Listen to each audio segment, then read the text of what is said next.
टंगरी देखाव तारू हो लइकन के जियते मुंगाव तारू हो गोरे गोरे टंगरी देखाव तारू हो लइकन के जियते मुंगाव तारू हो लागे देह तू बनौले बारू खा पी के तोहर लहंगा फराइया जो राती के नीचे ढोरिए से एक भीतर ना पी के तोहर लहंगा फराइया जो राती के नीचे ढोरिए से एक भीतर ना पी के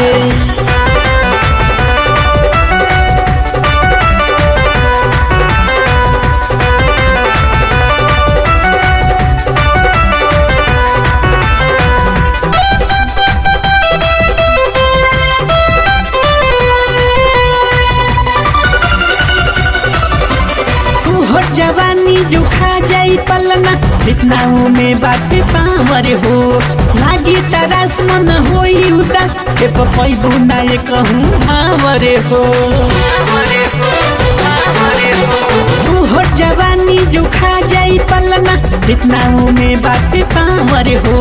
लागी तरस मन होई उदास के पैबू ना ये कहूँ भावर हो राउटी के पीछे जो धरा जोइबू कनिसा में बबिला धरा जोइबू राउटी के पीछे जो धरा जोइबू कनिसा में बबिला धरा जोइबू चीज बढ़िया बा तोहराई छाती के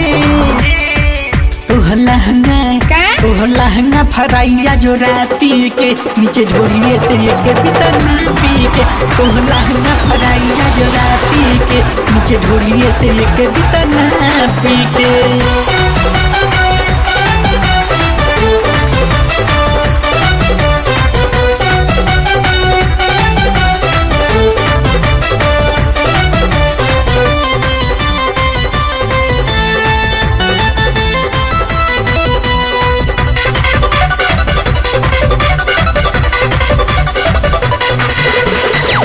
लिपस्टिक खेला में पुछाई रवि धराई कमर पातरे हो फूटी फूला ना आवाज कर जाई झटके तुरा जाई ना करे हो रोहिना लिपस्टिक खेला में पुछाई रवि धराई कमर पातरे हो फूटी फूला ना आवाज कर जाई झटके तुरा जाई ना करे हो राइफल के गोली चली ऐसन छीली होई ऐसन कांड देखी बंद दिली राइफल के गोली चली ऐसन छीली होई ऐसन कांड देखी बंद दिली नोके रखिए के तोहरे छाती पे तोहर लहंगा फराइया जो राती के नीचे ढोरिए से एक भीतर ना पी के तोहर लहंगा फराइया जो राती के नीचे ढोरिए से एक भीतर ना पी के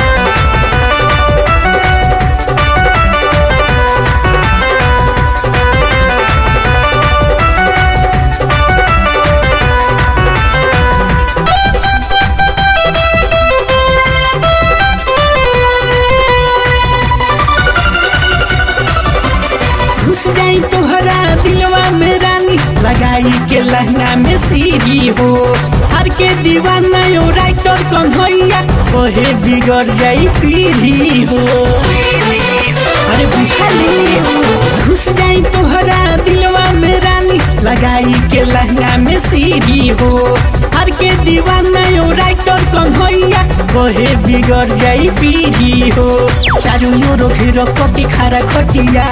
वही बीचे रानी करब दूरे गतिया चारों ओर घेर कटी खारा खटिया